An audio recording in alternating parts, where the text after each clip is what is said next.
coração. Após o culto aqui nós estaremos indo para Santa Rita do Passa Quatro, né? Eles estão lá com retiro de carnaval, estão nos aguardando também para essa noite, a ceia do Senhor. Nós estaremos ali ministrando a ceia do Senhor essa noite. Amanhã de manhã tem culto também. O Marquinho vai pregar amanhã de manhã no culto lá também. O Marquinho, família, vai estar conosco. Outra família também vai estar conosco lá. E à noite, segunda noite, pregamos novamente. E na terça termina aí aquele nosso encontro. Então, que Deus nos guarde na viagem, em nome de Jesus, nas estradas, né? E que tenhamos um tempo ali de graça de Deus, de poder de Deus, em nome de Jesus. Ontem nós tivemos ali na Peniel Cubatão. Eles estão fazendo uma programação com jovens ali, adolescentes, por 4 dias. E ontem nós pregamos ali também. Foi uma bênção muito grande, um tempo tão precioso ali com os jovens, com os adolescentes, um derramar do Espírito no nosso coração.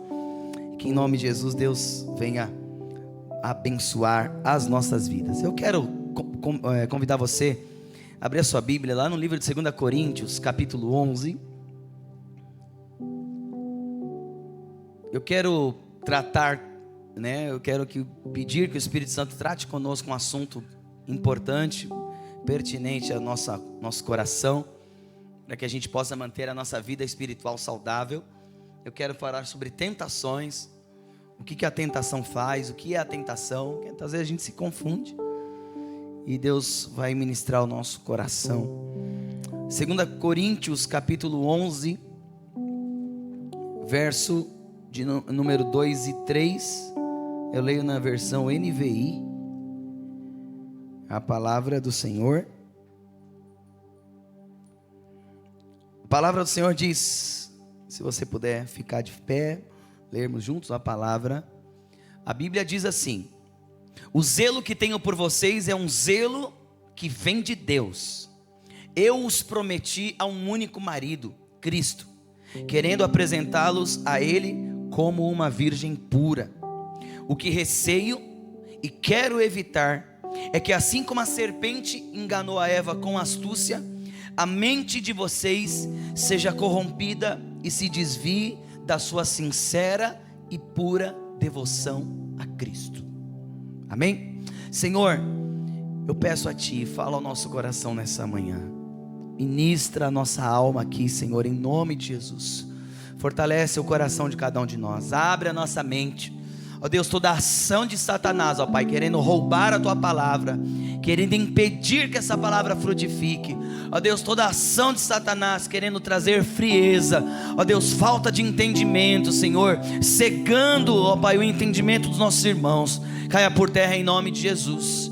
E que Teu Espírito Santo tenha total liberdade para abrir os nossos olhos, para nos dirigir naquilo que o Senhor quer falar, em nome do Senhor Jesus, amém. Obrigado, glória a Deus. Você pode aplaudir a Jesus, glória a Deus. Pode se assentar. O zelo que eu tenho por vocês é um zelo que vem de Deus. O apóstolo Paulo está falando acerca desse cuidado com a igreja.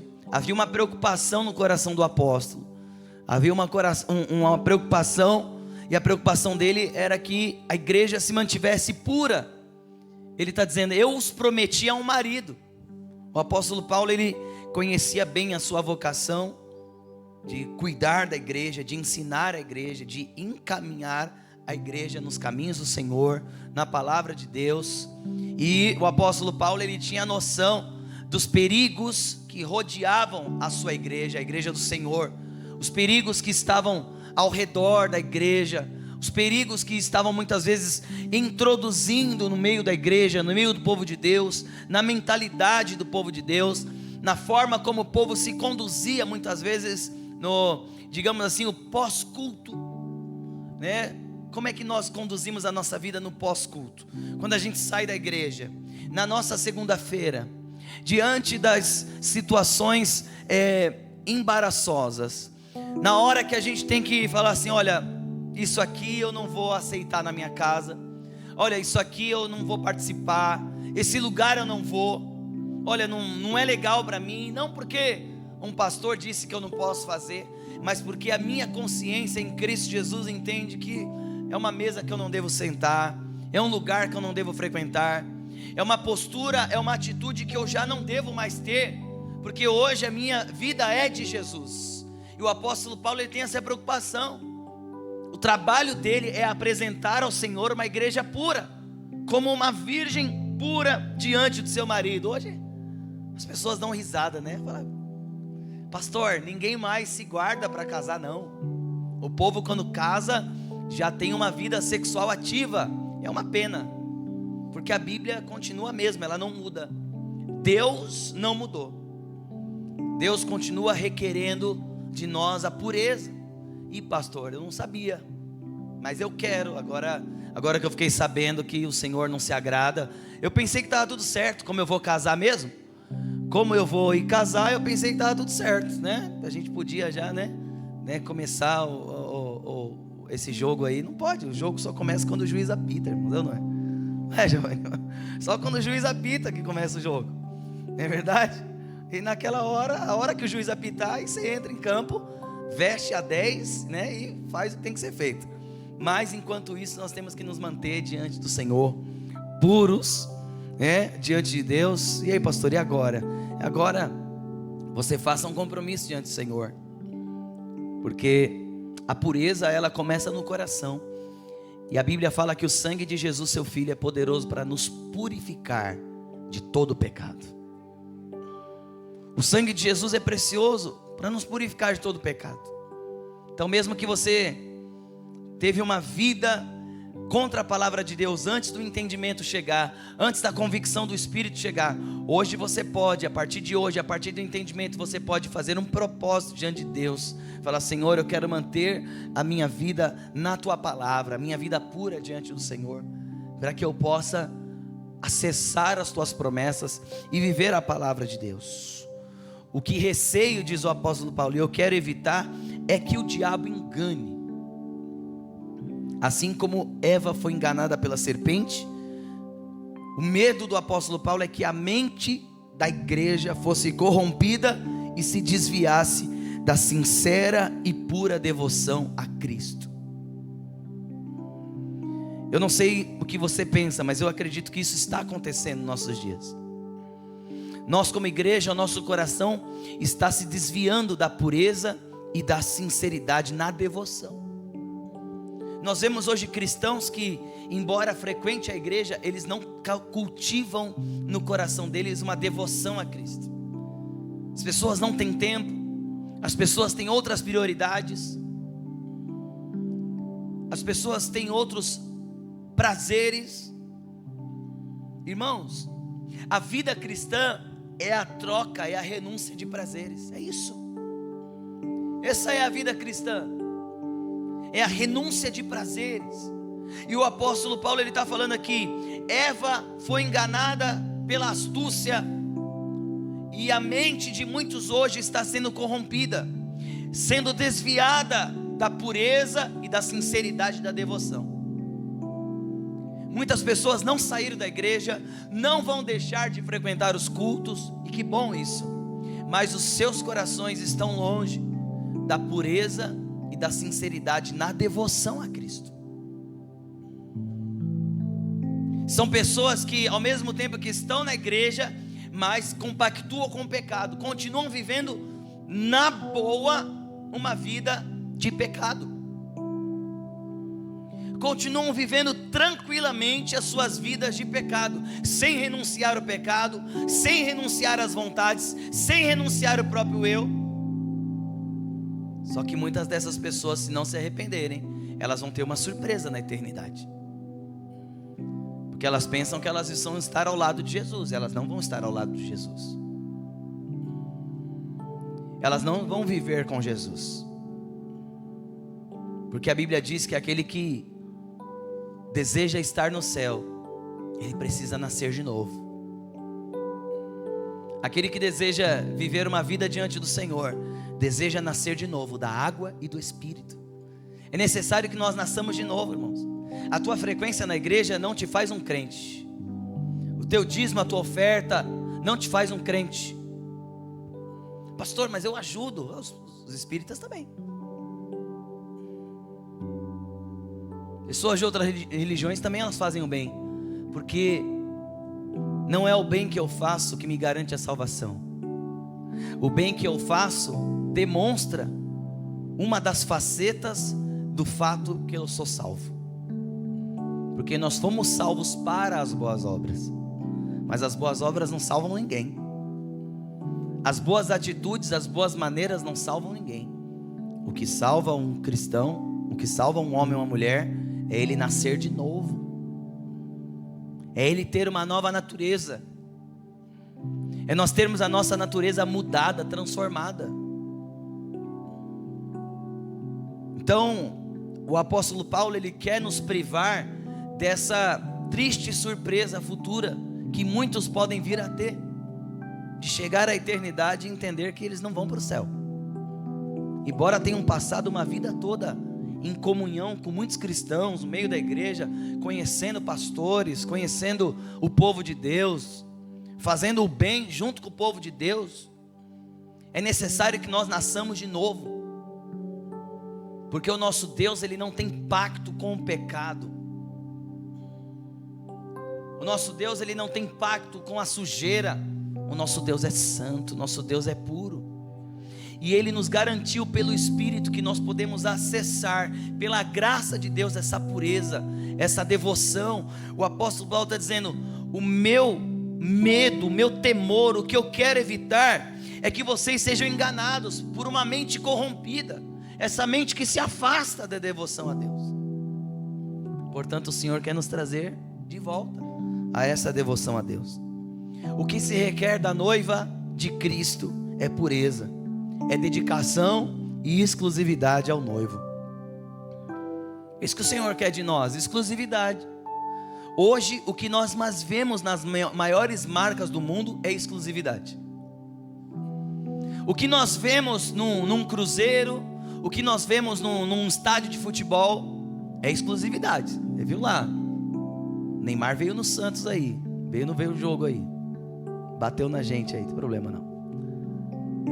Tem que dar um pouquinho de alegria para vocês também. Mas ele estava ali num lugar exclusivo. Em qualquer lugar que acessa ali. Então você vê algumas marcas de automóveis no mundo, eles fazem ali 5, 10 carros daqueles, só algumas pessoas no mundo têm aqueles carros. Você vê muitas vezes uma marca, um jogador de futebol, ele tem uma chuteira, essa chuteira é exclusiva do jogador fulano, tem a forma do pé dele, exclusividade. As pessoas gostam de exclusividade. Nós gostamos de exclusividade. Você talvez tenha na sua casa as suas manias. O meu pai, por exemplo, nós tínhamos uma mesa retangular assim, e meu pai sentava na ponta da mesa. E podia ser a pessoa que for, podia estar o presidente da república na minha casa. A minha mãe chegava com toda a educação e falava assim: fulano, você não se importa, mas o Chico senta aí. Quando meu pai chegava, o nome dele era Francisco, então chamava de Chico. Então quando eu cresci vendo essa exclusividade. O senhor não se importa, fulano, esse lugar é o lugar do Chico. A pessoa: não, claro, não adianta, podia ser quem fosse. Quem estivesse na minha casa saberia que aquele lugar era do meu pai. Havia um garfo diferente, aquele garfo era do meu pai. Controle remoto, eu quero ver. Quando meu pai terminasse de ver o que ele queria ver. E na hora que ele fosse dormir, e ele não ia para o quarto dormir, ele dormia na sala, então ele queria baixinho escutar. Quando eu cresci um pouquinho, a minha casa na época era grande, então dava para fazer 2 salas. Então ele me permitiu ter uma televisãozinha lá de cá, mas não adiantava nada, porque a televisão ficava alta, porque ele não escutava muito bem a dele. E a minha, se ficasse, falava: o senhor não escuta a sua, escuta a minha? Não adiantava. Aí desfizemos aquela sala rapidamente, porque é exclusividade. Eu fui criado num ambiente assim, e eu gosto muito. Achei muito bom. Exclusividade. A hora que meu pai fosse dormir, ninguém fazia barulho em casa, irmãos. Tinha essa. Mas as crianças estão de férias. Problema delas. Problema meu se eu estava de férias. Era o horário do soninho do meu pai. Meu pai não ia, porque ele tinha problemas respiratórios, morávamos num sobrado. Então eram 23 degraus para ele subir. E ele não subia degrau não, para ele não se cansar. Ele deitava na sala. E ai de quem fizesse barulho na sala. Exclusividade, irmãos. Então, nós gostamos de exclusividade. Você tem talvez aí as suas exclusividades. Não, a esposa faz assim, faz assado, é isso e aquilo. E por que o nosso Deus não pode gostar de exclusividade? Porque para você tem que ter certas exclusividades, mesmo que mínimas, e Deus pode aceitar o resto. E Deus pode ter o que sobra de nós, o que sobra do nosso dinheiro, o que sobra do nosso tempo. Por quê, irmãos? É justo você ter as suas, nem que sejam mínimas exclusividades, e o Senhor de toda a terra ter o que te sobra? Se eu tiver tempo essa semana para a igreja, eu vou. Se eu tiver tempo para orar, eu oro. Se eu tiver tempo para ler a Bíblia, eu leio. Mas se eu não tiver também, eu vou fazer o que eu tenho que ser feito. Eu tenho muitas coisas a fazer, se der tempo. Se eu não tiver dinheiro ou não quiser viajar no carnaval, eu vou à igreja. Se não, por que Deus pode receber nossos restos? Deus quer exclusividade, irmãos. Nosso Deus, Ele é exclusivo. Nós temos que aprender a entregar a Deus exclusividade. Exclusividade do nosso tempo, exclusividade das nossas finanças. O dízimo é exclusividade a Deus. Não é que Deus precisa, mas é exclusividade. Qualquer lugar que meu pai sentasse à mesa, ele ia comer do mesmo jeito. Qualquer garfo que ele usar, a comida ia entrar na boca do mesmo jeito. Mas é princípio de honra e exclusividade. Isso fez muito bem para a minha vida. Isso fez muito bem para a minha educação. Eu não tenho problema nenhum de entender hoje o que é autoridade, irmãos. Não tenho problema nenhum. Não tenho problema. Eu tenho até um hábito. Eu tenho um hábito de chamar as pessoas na rua de senhor. Até a brincadeira, né? Que eu vou comprar num lugar aqui. Vou comprar o material para a igreja, às vezes assim. Toda vez que eu entrava naquele lugar, o rapaz fala assim: e aí, garoto, o que você quer hoje? Ô garoto, mais velho. Aí ele me chamava de garoto, eu chamava de mais velho. Aí no dia que eu comecei a chamar ele de mais velho, ele falou assim: que idade você tem? Eu falei: eu tenho 40, e você? 24. Eu falei: então, obrigado pelo garoto. Então eu falei: ô garoto, eu mais velho. Ô garoto, você não tem problema nenhum de chamar alguém de senhor. Não tenho problema nenhum de autoridade, porque eu aprendi na minha casa. Exclusividade. Não tenho problema nenhum de entrar na casa de alguém e eu falo muito pouco na casa das pessoas. Porque é a casa da pessoa, a autoridade dela, é ela que faz. Só com os meus filhos, aí não. Ninguém mexe, aí eu sou em qualquer lugar. Mas a autoridade para mim é muito claro, irmãos. O princípio de autoridade para mim é muito claro em qualquer lugar.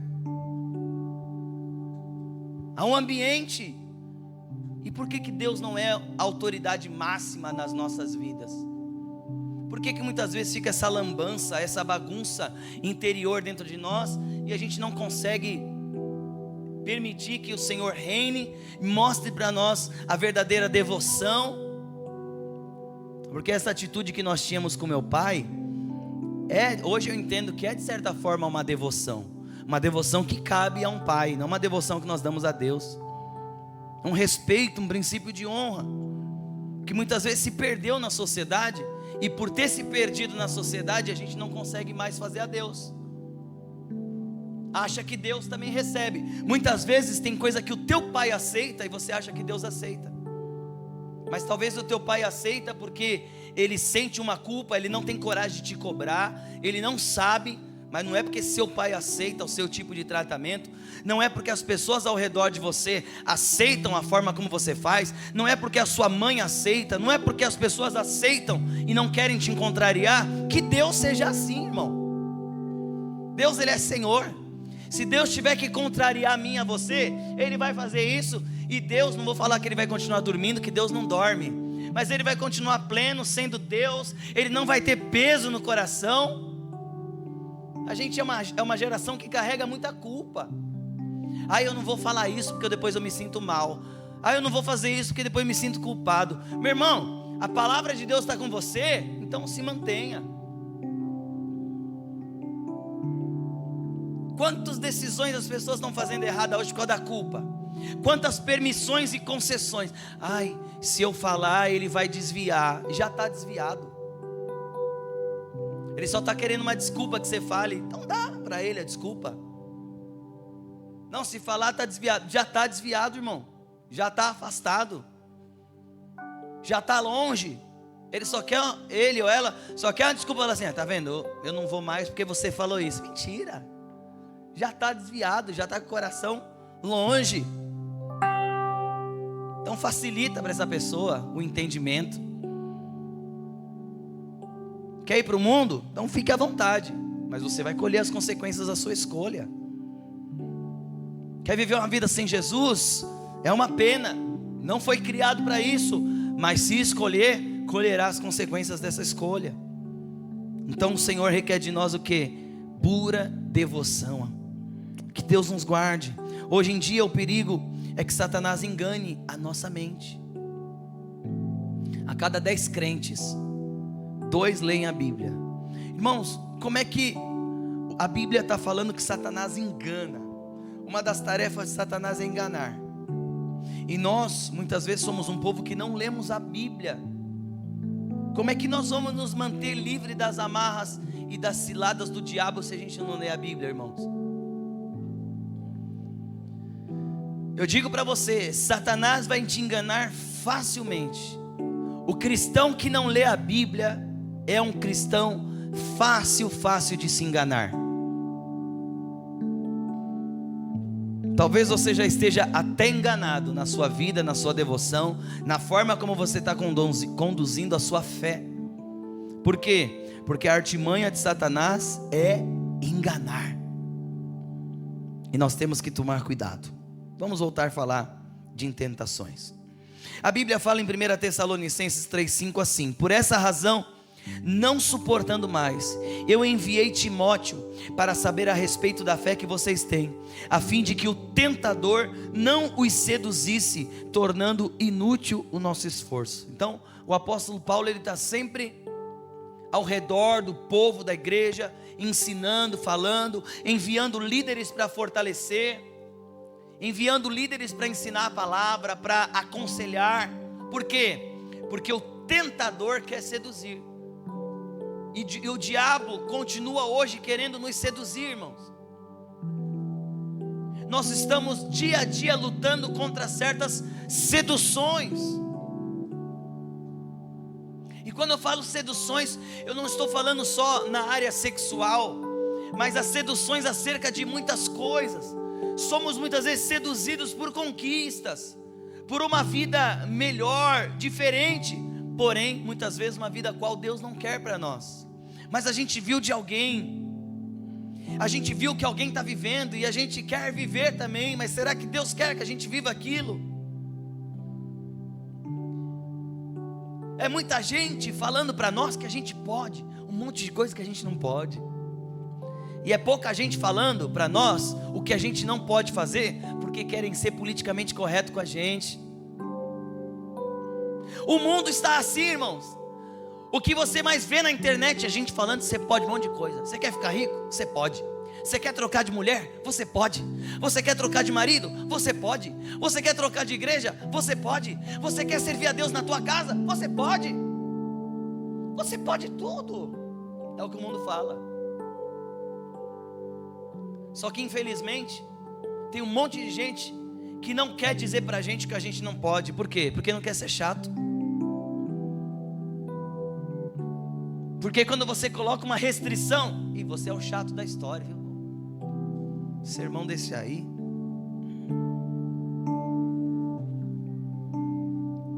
Porque quando você coloca um limite, a Natália estava falando aqui sobre o limite do mar, que Deus fala até aqui.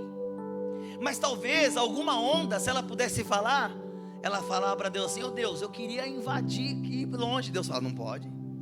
Deus sempre põe limite. Talvez uma onda ou outra ia falar: meu, eu quero invadir, eu quero molhar aquela parte da terra ali que eu estou vendo que é seca. Deus fala: não, é até aqui. Porque ninguém gosta de limite. A pregação de limite dá até sono, não dá, irmão?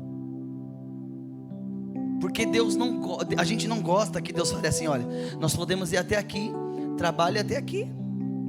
E a palavra do Senhor, ela está falando para nós: eu enviei Timóteo para saber como é que está a fé de vocês, porque Satanás está tentando seduzir a muitos de vocês.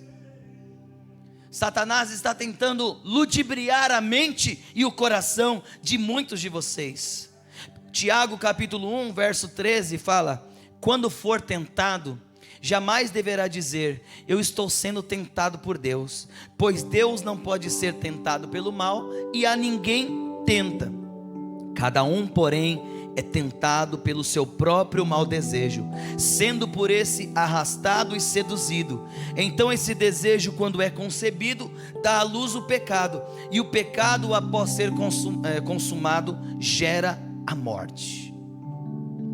Então cada um é seduzido, é tentado pelo seu próprio mau desejo. Deus não tenta ninguém. Deus não pode ser tentado e não tenta ninguém, é o que a Bíblia fala. Nós somos tentados, irmãos, pelos nossos maus desejos. É por isso que o Evangelho é essa transformação dos nossos afetos, dos nossos desejos, para que nós aprendamos a lidar com as tentações. A tentação, ela não é o pecado, mas ela vai te levar ao pecado. Se você der lugar à tentação, ela vai te levar ao pecado, e aí você vai experimentar a morte espiritual. Então quando você for tentado, não é Deus que está te tentando, é o seu próprio mau desejo, é o que nós chamamos de inclinação. Você é inclinado àquilo, é por isso que você é tentado. Você é inclinado àquele desejo, e você tem que ter um alerta. Você tem que ter uma vida em Cristo Jesus, na presença de Deus, porque aquilo te atrai, aquilo te seduz, e se você der lugar, aquilo vai te arrastar para longe da presença de Deus.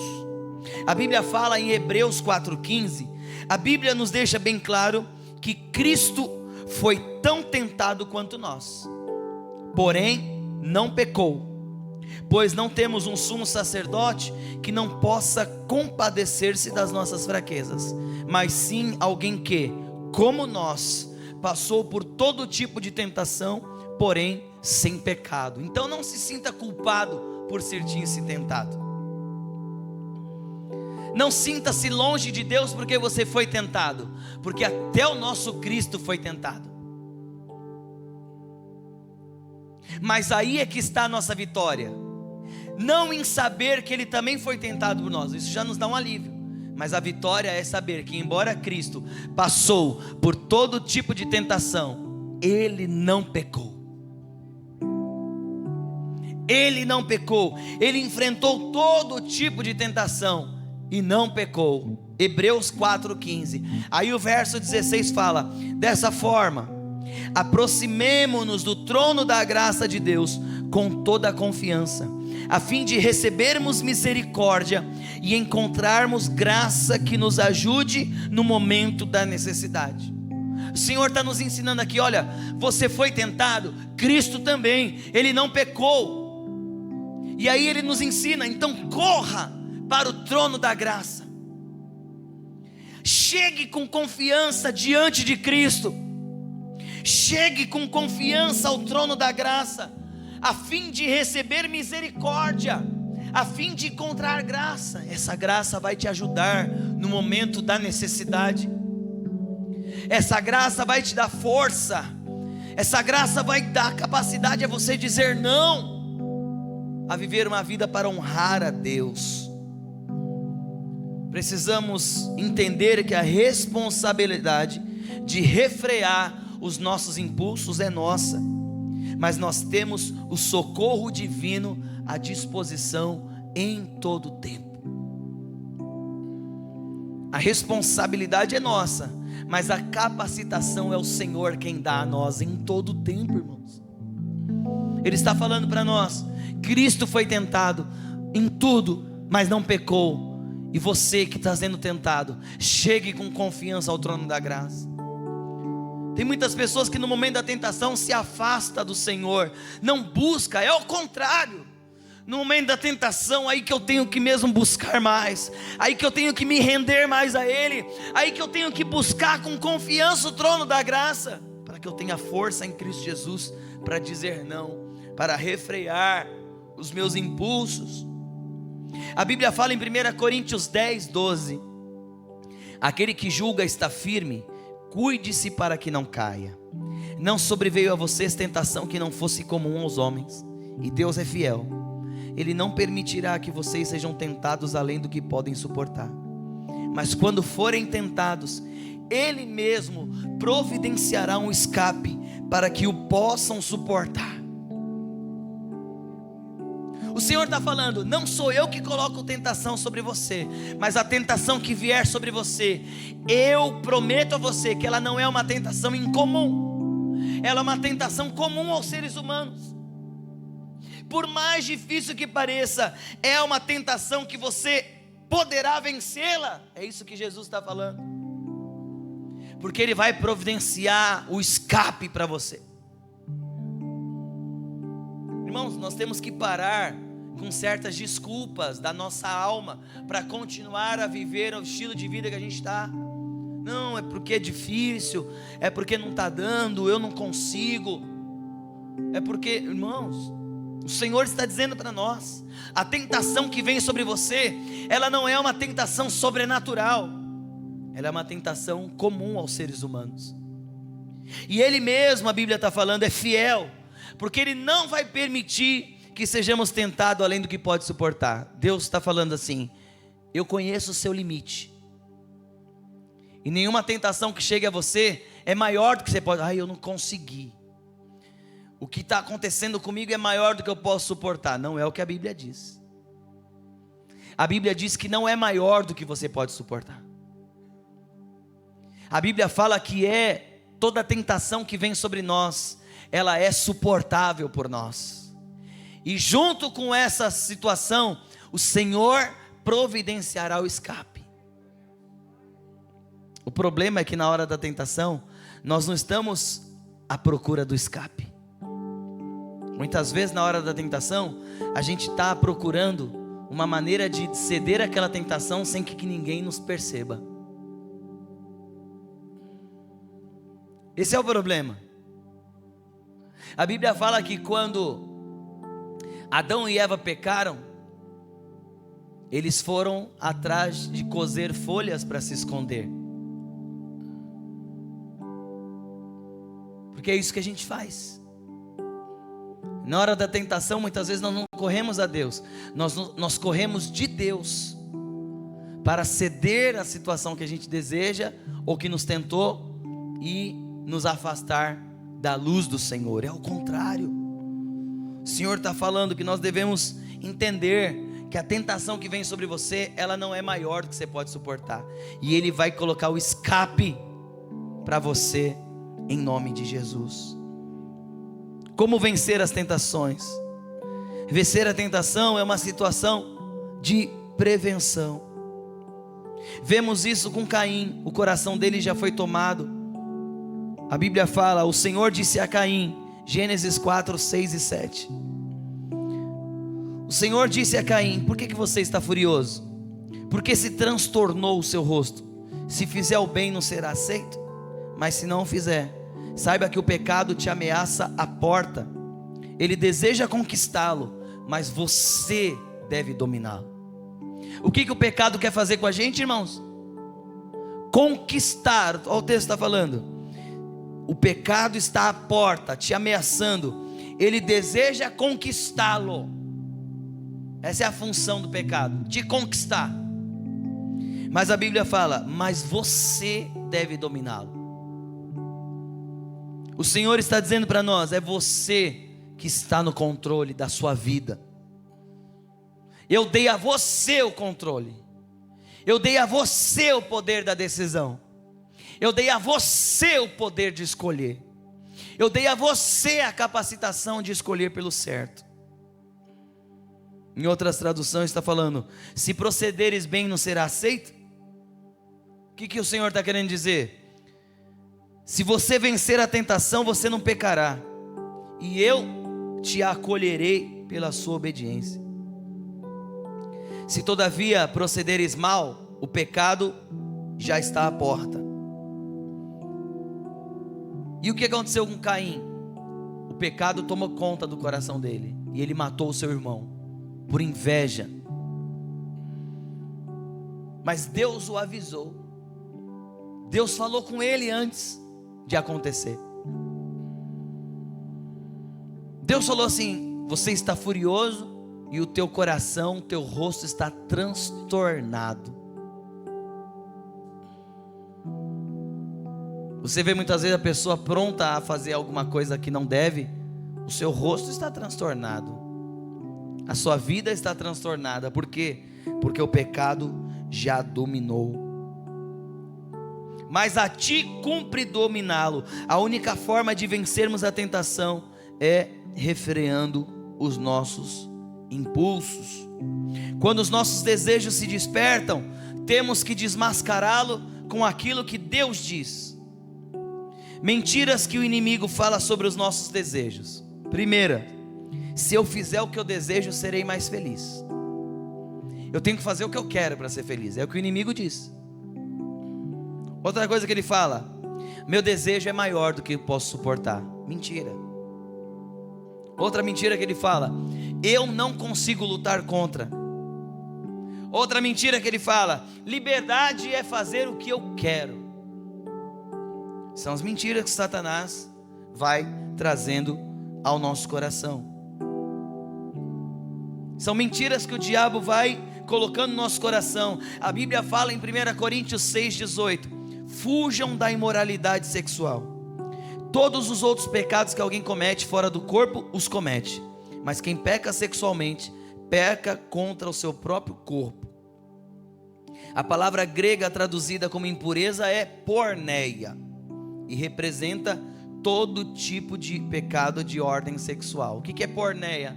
Da onde vem porneia? Do que se deriva a palavra porneia? Pornografia. Nós temos que ficar longe da imoralidade sexual. A Bíblia fala que o pecado mais grave é o pecado cometido contra o próprio corpo. Por que esse pecado é mais grave? Precisamos entender que o corpo, o que é o corpo e qual é o propósito do corpo dentro do plano divino, para então entendermos claramente contra o que se atenta a imoralidade sexual. 1 Coríntios 6, 19 e 20 fala: acaso vocês não sabem que o corpo de vocês é santuário do Espírito Santo que habita em vocês, que lhes foi dado por Deus, e que vocês não são de vocês mesmos? Olha o que Deus está falando: você não se pertence, cara. Você não é dono de si, é a Bíblia que fala isso. Vocês foram comprados por alto preço, portanto, glorifiquem a Deus com o seu próprio corpo. A Bíblia está falando que o nosso corpo é templo do Espírito.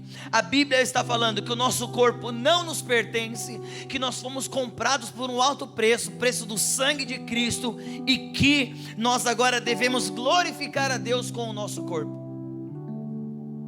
Esse é o propósito do nosso corpo.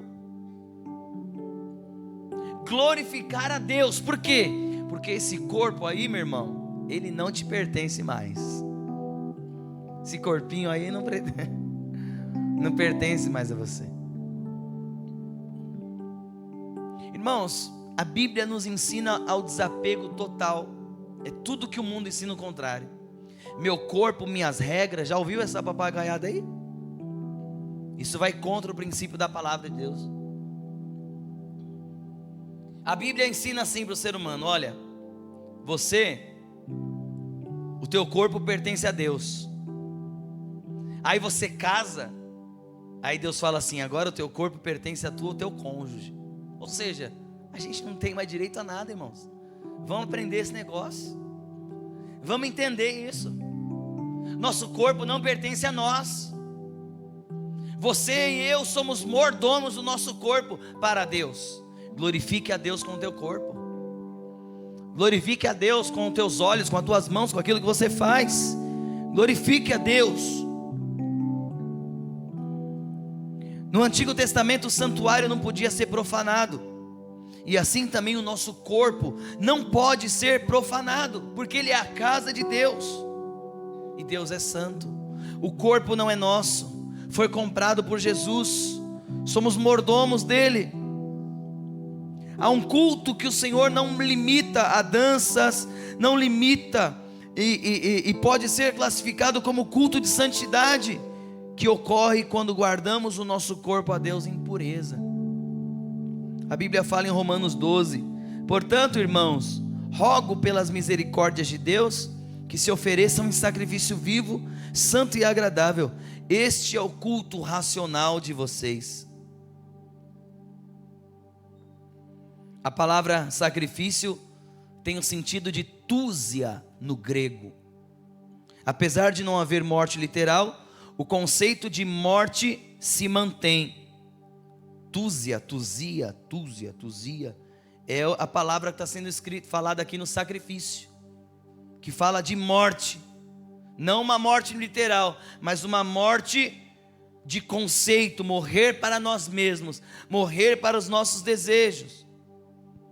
Tessalonicenses 4, 3-7, a vontade de Deus é que vocês sejam santificados, abstenham-se da imoralidade sexual, cada um saiba controlar o seu próprio corpo de maneira santa e honrosa, não dominado pela paixão de desejos desenfreados, como os pagãos que desconhecem a Deus. É o que nós vemos, a maioria dos seres humanos, as pessoas entregues aos seus desejos desenfreados. Eu fiz, eu quero, eu não seguro. É completamente contrário ao que a Bíblia fala. Nesse assunto, ninguém prejudique ao seu irmão, nem dele se aproveite. O Senhor castigará todas essas práticas, como já dissemos e asseguramos, porque Deus não nos chamou para a impureza, mas para a santidade. Deus nos chamou para quê, irmãos? É a Bíblia que está dizendo. Deus nos chamou para a santidade, para a pureza, tendo compreendido que o corpo é santuário do Espírito, que pertence a Deus por direito de compra, devemos cultuá-lo, sendo um sacrifício vivo, que recebeu um chamado divino à santificação. A santificação, irmãos, é um encargo, é um chamado, é um dever. Entende? A santificação, irmãos, é um dever do crente. Não é uma opção do crente, é um dever do crente. É um chamado do crente. Na verdade, a santificação é um dever da humanidade. O chamado à devoção a Deus e a santificação é um dever da humanidade. Os crentes, pela liberdade em Cristo Jesus, enxergam isso e passam a praticá-lo à medida que enxergam, por meio da unção e da graça do Espírito Santo. Mas a santidade é um dever da humanidade a Deus. É um dever. Todo mundo conversa sobre direitos, mas ninguém quer conversar sobre deveres. A vida, ela é baseada em deveres. Nós temos que aprender a praticar os nossos deveres. Talvez você pratica os seus deveres no seu trabalho, os seus deveres civis, os seus deveres profissionais, ou talvez está meia boca isso aí, os seus deveres conjugais, está mais para não do que para sim, e os deveres espirituais, é o nosso dever, a santidade é o nosso dever. Encerro citando John Owen, um pregador puritano. dos séculos passados. E a frase diz: o pecado se opõe com toda a sua força contra todo ato de santidade e contra todos os graus de graça que alcançamos. Ninguém deve pensar que ele pode progredir em santidade sem a disciplina diária de se recusar a satisfazer os desejos do coração pecaminoso. Você sempre terá a oposição desses desejos pecaminosos e sempre deve manter a firme determinação de matá-los. Se esta não é a sua determinação, então você está em paz com o pecado e não está progredindo em santidade.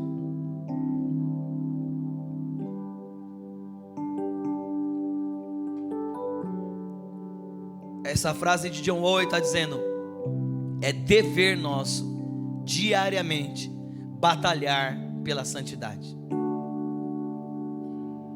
É dever nosso entender que nós devemos fazer da santidade uma busca diária, uma entrega diária. É dessa forma que nós vamos vencer as tentações. Pastor, o que a santidade tem a ver com a necessidade que eu tenho? Todas, tudo. O problema do crente é querer resolver problema e não transformar a sua vida. Nós vamos mudar isso, irmãos, aqui. Nós não vamos dar lugar a isso aqui nessa igreja. Nós não vamos dar lugar a esse evangelho que falam por aí, esse evangelho de açúcar, onde do púlpito só sai mensagem de vitória. Irmãos, a vitória está na santidade. Existem coisas que você ora, jejua, pede a Deus, que numa vida de santidade você vai desfrutar livremente. Nós estamos perdendo tempo muitas vezes pedindo coisas a Deus e abandonando os deveres, sendo que por meio desses deveres nós iríamos alcançar muitas das coisas que nós estamos aí suando pedindo a Deus. E Deus está falando: você tem que olhar o que a minha palavra fala acerca do teu estilo de vida. Porque à medida que você acessa o estilo de vida que eu estou te propondo na minha palavra, eu vou te levar a lugares que você está pedindo, mas que eu estou permitindo as portas fechadas, porque muitas vezes você não está pronto para estar naquele lugar. Ou então você não vai chegar naquele lugar da maneira como vai glorificar o propósito que eu tenho na tua vida. Então o dever da igreja é a santidade. O dever da igreja é a pureza e a devoção a Cristo. A devoção, irmãos. O nosso coração precisa voltar a arder e queimar por Jesus. Não é numa canção, não. Não é num momento de culto. É no nosso dia a dia. É nas nossas escolhas. É quando o pecado bate na nossa porta e fala: não, eu quero Jesus. Eu preciso de Jesus. Eu quero glorificar Jesus com a minha vida. Eu quero honrar a Deus com a minha vida, meu irmão. O Senhor te deu força para isso. Decida honrar a Deus. Não tem outro papo, irmão, tem outro assunto. Decida honrar a Deus com a sua vida. Faça disso a sua busca diária. Faça disso o alvo das suas orações. Faça disso o anseio do seu coração. Faça disso o desejo do seu dia a dia. A busca diária pela santidade, pela pureza em Deus. E nós vamos ter as nossas vidas transformadas pelo poder do Espírito Santo. Nós vamos ter a nossa casa, a nossa família transformada pelo poder do Espírito Santo. Nós estaremos prontos em Cristo Jesus para viver promessas que estão na palavra e que elas vão acontecer na nossa vida, na nossa casa, na nossa família. A santidade de Deus. ela é o desejo de Deus para nós, ela é o dever de cada cristão, nos afastar de tudo aquilo que nos afasta dele. Vamos ficar de pé.